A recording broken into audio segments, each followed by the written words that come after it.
Students, welcome back to this channel. आज हम continue करेंगे अपनी रिवीजन लेक्चर सीरीज को।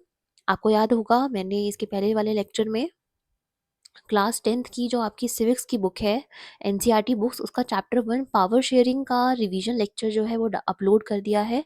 उसका लिंक डिस्क्रिप्शन में है और उसके जो नोट्स हैं वो हमारे टेलीग्राम चैनल पे अपलोडेड है। टेलीग्राम चैनल का भी लिंक डिस्क्रिप्शन में है। ओके, सो आप वहाँ से वो देख सकते हो। आज हम अपनी इस रिवीजन लेक्चर सीरीज को कंटिन्यू करते हुए चैप्टर 2 फेडरलिज्म को करेंगे। स्टार्ट करते हैं हमारा चैप्टर 2 फेडरलिज्म। देखो, फेडरलिज्म क्या है आपने याद होगा, इसके पहले वाले लेक्चर में हमने समझा था पावर शेयरिंग। पावर शेयरिंग का मीनिंग था कि पावर्स को डिवाइड करा जाता है डिफरेंट ऑर्गन्स में और डिफरेंट लेवल्स ऑफ गवर्नमेंट्स में। ठीक है, ताकि पावर एक हाथ में कंसंट्रेटेड ना रहे, एक पर्सन की ऑटोनॉमी ना बनी रहे डेमोक्रेटिक सिस्टम में, और हर इंडिविजुअल, हर ग्रुप, हर कम्युनिटी का पार्टिसिपेशन डिसीजन मेकिंग में इंश्योर हो सके। तो उसके लिए हम पावर्स को डिवाइड कर देते हैं, और पावर्स का डिवीजन नहीं होता है, उसके चलते कैसी सिचुएशन आ सकती है, सिविल वॉर जैसी सिचुएशन आ सकती है, जो कि हमने श्रीलंका में देखी थी। अब फेडरलिज्म जो है वो पावर शेयरिंग का ही एक फॉर्म है, जिसमें कि पावर्स का डिवीजन होता है सेंट्रल गवर्नमेंट में, स्टेट गवर्नमेंट में। मतलब कि different different levels of government में जब हम पावर को डिवाइड कर देते हैं, उसको हम कहते हैं वर्टिकल डिवीजन ऑफ पावर, और उसी पावर शेयरिंग के फॉर्म को हम फेडरलिज्म कहते हैं। ठीक है, अगर हम इसको बाय डेफिनेशन समझें तो देखो, federalism is a system of government in which power is divided between a central authority and various constituent units, that is states or provinces. So यहाँ पे फेडरलिज्म का मीनिंग है कि एक ऐसा सिस्टम जहाँ पे पावर्स को डिवाइड कर रखा है एक सेंट्रल अथॉरिटी, मतलब एक ऐसी गवर्नमेंट जो कि नेशनल लेवल पे है, जैसे कि सेंट्रल गवर्नमेंट जो कि पूरी नेशन के लिए, पूरी कंट्री के लिए डिसीजंस लेगी, उसकी अपनी पावर्स होंगी। और जो स्टेट्स को संभालेगी गवर्नमेंट, जैसे हमारी राज्य सरकार है, दिल्ली गवर्नमेंट है, पंजाब गवर्नमेंट है, यूपी गवर्नमेंट है, उन सबकी पावर्स अलग होंगी। तो ये जो पावर्स का डिवीजन है सेंट्रल गवर्नमेंट पे, जो नेशनल लेवल पे गवर्नमेंट होगी उसका, और जो स्टेट लेवल पे गवर्नमेंट होगी उनका, इस पावर डिवीजन को ही हम फेडरलिज्म कहते हैं। ठीक है, फेडरलिज्म क्या है आपको क्लियर हुआ यहाँ से कि मतलब जो नेशनल लेवल पे सरकार होगी। अच्छा, एक चीज ध्यान रखना कि फेडरलिज्म में जो डिवीजन है पावर का, वो मिनिमम आप 2 लेवल पे कर सकते हो। मतलब कि सेंटर और स्टेट के बीच में पावर को डिवाइड कर दो, या फिर सेंटर, स्टेट और लोकल लेवल पे आपने पावर को डिवाइड कर दिया। जैसे कि इंडिया के केस में लोकल लेवल पे आपने पावर को कैसे डिवाइड करा, पंचायती राज बना के, म्यूनिसपैलिटीज बना के। ठीक है, और हमने पढ़ा था बेल्जियम में जब कम्युनिटी गवर्नमेंट फॉर्म हुई थी, तो वो भी आपका लोकल लेवल पे थर्ड टायर बनाया गया था। ठीक है, सो फेडरलिज्म का ये भी ध्यान रखना पॉइंट कि जो मिनिमम आप डिवीजन कर सकते हो पावर का, वो 2 लेवल पे कर सकते हो, मैक्सिमम आप चाहे कितने भी लेवल पे करो।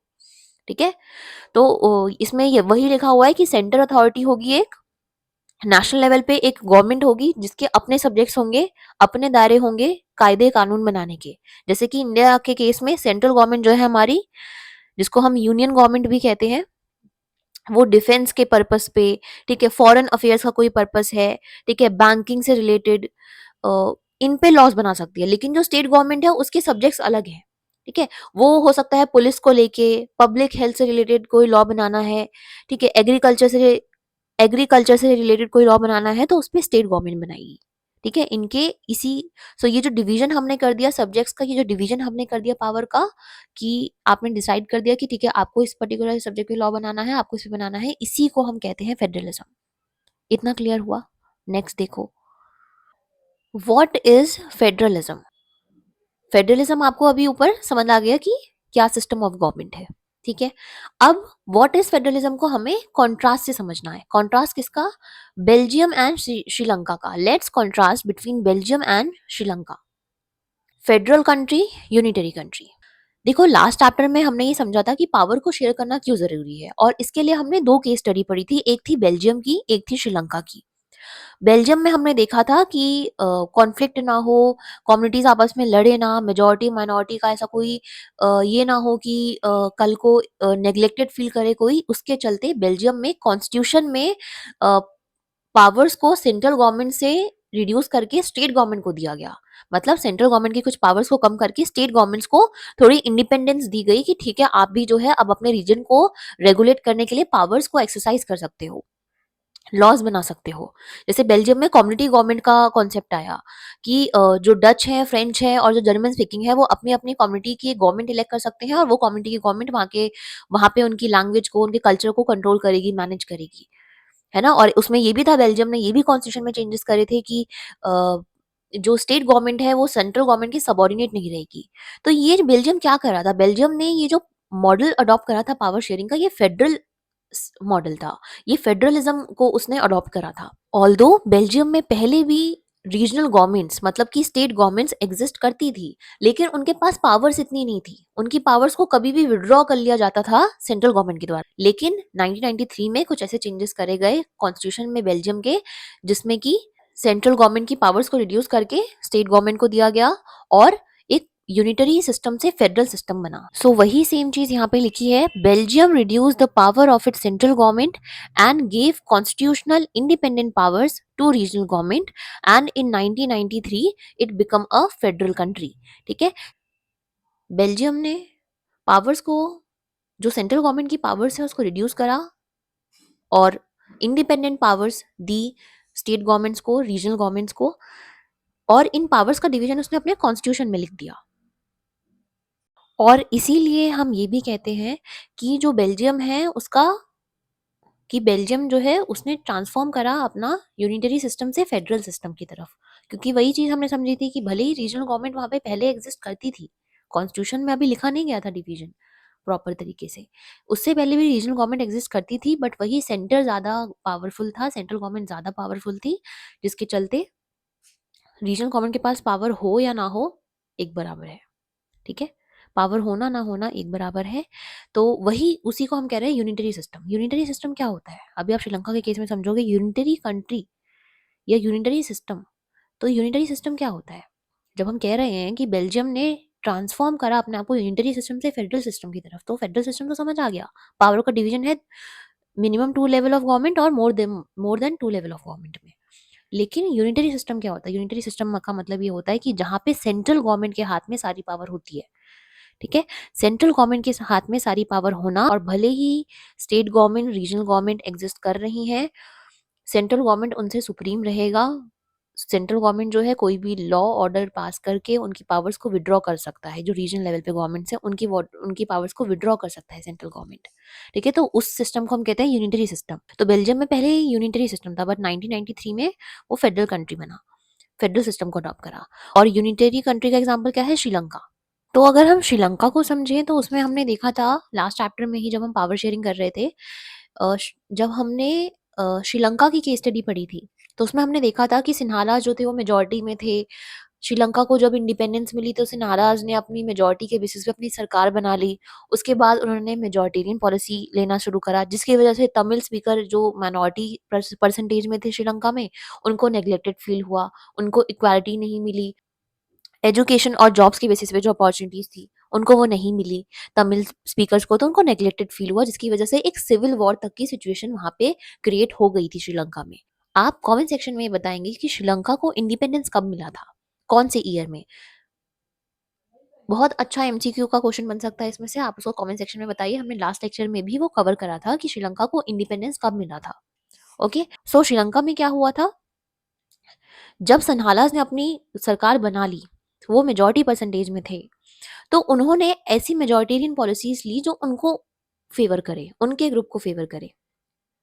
ठीक है, वो जो रिलीजन फॉलो करते हैं, जो ट्रेडिशन फॉलो करते हैं, उसको सुप्रीम मानते हुए कॉन्स्टिट्यूशन में भी वैसे ही चेंजेस लाए गए, वैसा ही कॉन्स्टिट्यूशन में लिखा गया श्रीलंका के, जैसा मेजॉरिटी गवर्नमेंट चाहती थी वहां की। तो ये क्या हुआ, ये यूनिटरी कंट्री का एग्जाम्पल है।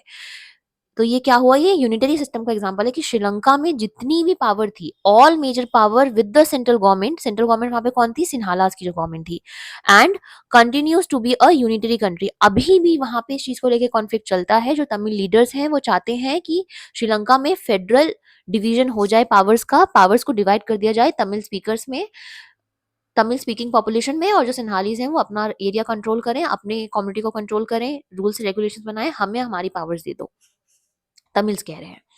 वहां पे अभी भी उस चीज को लेकर कॉन्फ्लिक्ट है।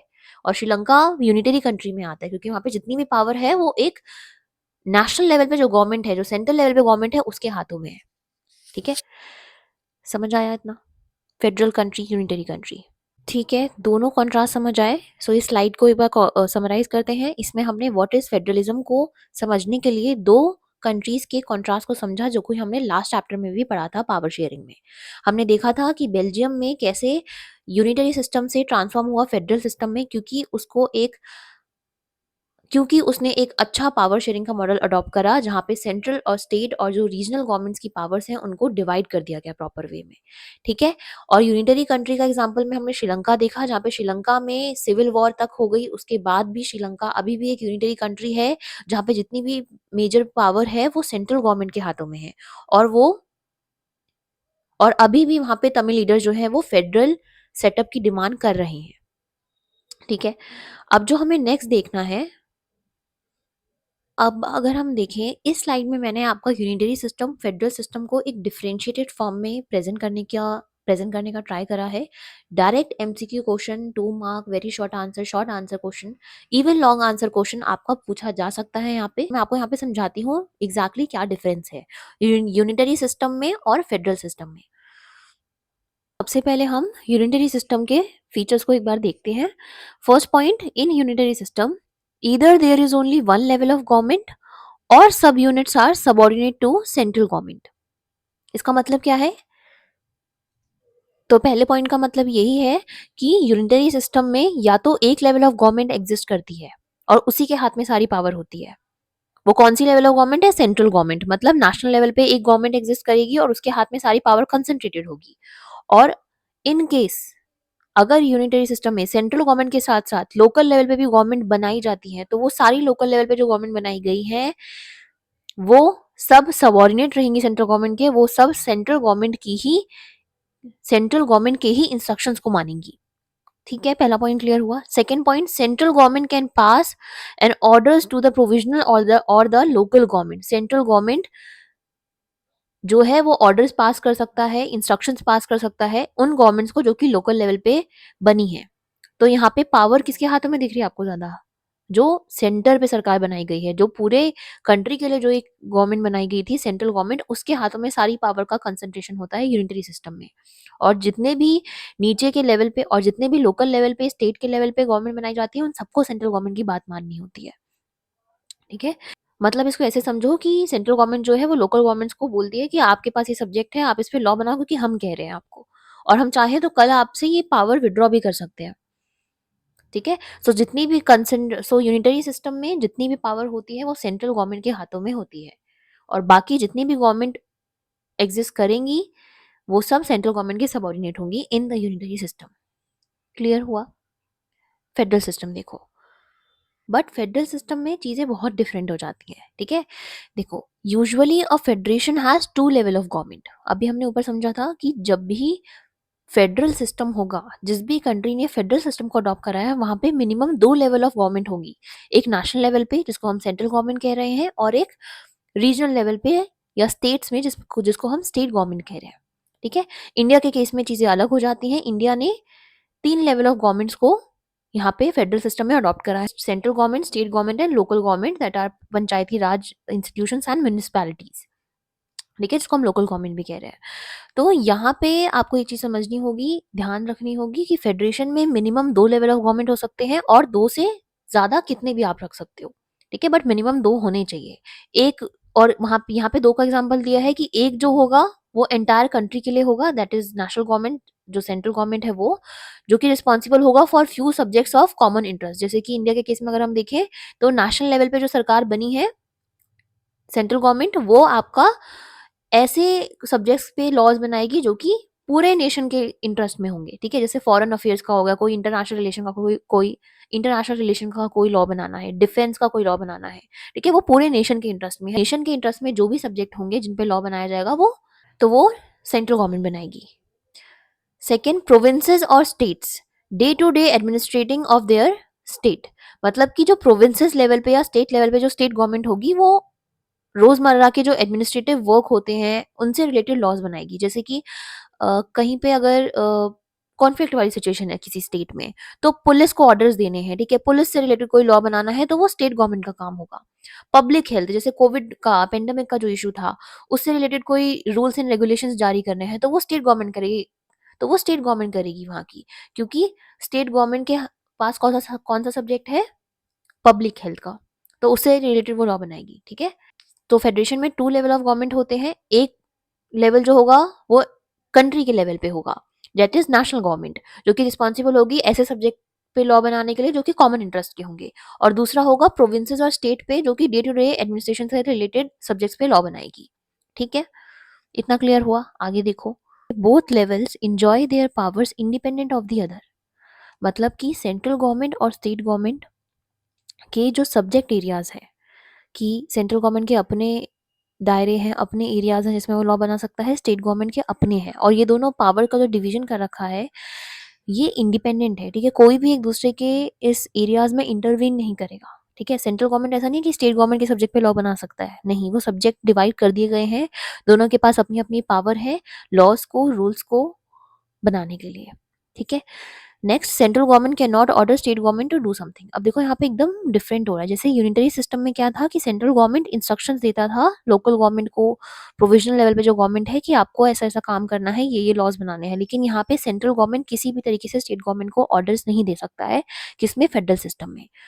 State government has power of its own for which it is not answerable to central government. State government के पास खुद की पावर्स हैं और वो उस चीज के लिए सेंट्रल गवर्नमेंट को आंसरेबल नहीं है, ठीक है। कल को सेंट्रल गवर्नमेंट उससे क्वेश्चंस नहीं कर सकता कि आपने ये सब्जेक्ट पे ऐसा लॉ क्यों बनाया या क्या, वो जो भी मैटर होगा वो कोर्ट का मैटर है, वो जो भी मैटर होगा वो कोर्ट का है, लेकिन सेंट्रल गवर्नमेंट यहाँ पे अपनी सुपीरियोरिटी को, अपनी ऑटोनॉमी को दिखाते हुए स्टेट गवर्नमेंट से क्वेश्चंस नहीं पूछ सकता है, स्टेट गवर्नमेंट आंसरेबल नहीं है सेंट्रल गवर्नमेंट को, ठीक है। Both government are separately answerable to the people, मतलब कि दोनों ही गवर्नमेंट जो है वो अपने जो जो भी उन्होंने एक्शंस लिए हैं वो directly people of the country को रिस्पॉन्सिबल है, ठीक है। जो भी सिटीजन्स हैं उस कंट्री के, उनको दोनों ही गवर्नमेंट सेपरेटली रिस्पॉन्सिबल है अपने काम के लिए, ठीक है, कोई किसी पे डिपेंडेंट नहीं है गवर्नमेंट, ठीक है। इतना क्लियर हुआ। Unitary system 1 level of government होगी, या फिर जो भी सब यूनिट्स होंगी वो सबऑर्डिनेट होंगी सेंट्रल गवर्नमेंट के। सेंट्रल गवर्नमेंट यूनिटरी सिस्टम में ऑर्डर्स को पास कर सकता है, इंस्ट्रक्शंस दे सकता है लोकल गवर्नमेंट को, प्रोविजनल लेवल पे जो गवर्नमेंट है उनको। फेडरल सिस्टम में ऐसा नहीं होता है, पावर का प्रॉपर डिवीजन होता है, मिनिमम 2 लेवल ऑफ गवर्नमेंट हो सकती है, मैक्सिमम कितनी भी लेवल ऑफ गवर्नमेंट हो सकती है इन अ फेडरल सिस्टम, ठीक है। उसके बाद हमने देखा कि जो भी पावर का डिवीजन होता है वो इंडिपेंडेंट होता है, सेंट्रल गवर्नमेंट किसी भी तरीके से ऑर्डर्स, इंस्ट्रक्शंस नहीं दे सकता स्टेट गवर्नमेंट को, और स्टेट गवर्नमेंट आंसरेबल नहीं होता है अपने एक्शंस के लिए सेंट्रल गवर्नमेंट की तरफ। दोनों ही, सेंट्रल गवर्नमेंट और स्टेट गवर्नमेंट आपका सेपरेटली आंसरेबल होते हैं to the people of the country in a federal system. Clear हुआ। नेक्स्ट देखो, अब यहाँ पे इस स्लाइड में क्या है, मैंने कंट्रीज के नाम लिखे हैं, जिन कंट्रीज में यूनिटरी सिस्टम है यहाँ पे उनके नाम है, और जिन कंट्रीज में फेडरल सिस्टम अडॉप्ट करा है यहाँ पे उनके नेम है, ठीक है। आपको इसको लर्न करना पड़ेगा, डायरेक्टली इस टॉपिक पे क्वेश्चन आए हुए हैं कि कौन सी कंट्री, वो आपको मैच द फॉलोइंग में पूछ सकता है, या 1 वर्ड में वेरी शॉर्ट आंसर में, या फिर आपका एमसीक्यू में डायरेक्टली वो पूछ सकता है कि कौन से उसमें यूनिटरी सिस्टम एग्जिस्ट करता है, कौन से में फेडरल सिस्टम, तो आपको नाम याद रखने हैं, ठीक है। यूनिटरी सिस्टम कहाँ कहाँ पे, यूके में, United Kingdom, China, France, Japan, Sri Lanka, Nepal, Bangladesh, Indonesia, Saudi Arabia, Egypt, Myanmar and Bolivia. Federal system हम देखें तो India, USA, Russia, Brazil, Australia, Belgium, Pakistan, Switzerland, Canada, Germany, Malaysia, Austria, Nigeria, Mexico, Argentina, Venezuela, Spain, Ethiopia, South Africa, Bosnia, St Kitts and Nevis, ठीक है। तो ये कुछ नाम है फेडरल सिस्टम जहाँ पे एग्जिस्ट करता है जिस कंट्री में, यूनिटरी सिस्टम, तो आपको आप इसको लर्न कर लेना अच्छे से, पे क्वेश्चन आ रखे हैं पहले भी, ठीक है। सो यहाँ तक आपको समझ आया हमने जो भी करा। अब इसका जो नेक्स्ट वीडियो आएगा उसमें हम फीचर्स ऑफ फेडरलिज्म देखेंगे, और 2 रूट्स क्या है फेडरेशन के, और टाइप्स ऑफ फेडरेशन क्या होता है, जिसमें हम कमिंग टुगेदर और होल्डिंग टुगेदर फेडरेशन को समझेंगे, ठीक है। सो एक बार रिकैप्चुलेट करते हैं कि फेडरलिज्म एक ऐसा सिस्टम ऑफ गवर्नमेंट होता है जिसमें पावर को डिवाइड करा जाता है लेवल्स ऑफ गवर्नमेंट के बीच में। मिनिमम 2 लेवल्स होते हैं, जैसे कि एक नेशनल लेवल पे गवर्नमेंट होती है जिसको हम सेंट्रल गवर्नमेंट कहते हैं, और एक स्टेट लेवल पे गवर्नमेंट होती है। और इंडिया के केस में अगर हम देखें तो फेडरलिज्म का जो कॉन्सेप्ट है वो ये बोलता है कि पावर जो है वो 3 लेवल पे डिवाइडेड है in case of India, that is central level, state level और लोकल लेवल। उसके बाद हमने समझा था कि उसके बाद हमने फेडरलिज्म के कॉन्सेप्ट को बेल्जियम और श्रीलंका के कॉन्सेप्ट से जोड़ के देखा था कि बेल्जियम एक फेडरल कंट्री कि कैसे बेल्जियम ने एक फेडरल मॉडल अडॉप्ट करा और वहाँ पे सब लोगों के बीच में पावर को शेयर करा गया, सारी कम्युनिटीज़ का पार्टिसिपेशन डिसीजन मेकिंग में इंश्योर करा गया। यूनिटरी में हमने देखा कि श्रीलंका में अभी भी हम देख सकते हैं कि एक सेंट्रलाइज़ गवर्नमेंट है, एक यूनिटरी गवर्नमेंट है। एक सेंट्रल गवर्नमेंट जो है वो सारे मैटर्स को जो है कंट्रोल करती है। उसके बाद हमने एक बेसिक डिफरेंस देखा यूनिटरी सिस्टम में और फेडरल सिस्टम में। देन हमने देखा कि यूनिटरी कंट्रीज़ क्या हैं और फेडरल कंट्रीज़ क्या हैं। ठीक है? सो आप ये लेक्चर अच्छे से कवर कर लो और उसके बाद हम मिलते हैं नेक्स्ट लेक्चर में with some new sub topics of this chapter, features of federalism and 2 routes of federation and the types of federation. Okay?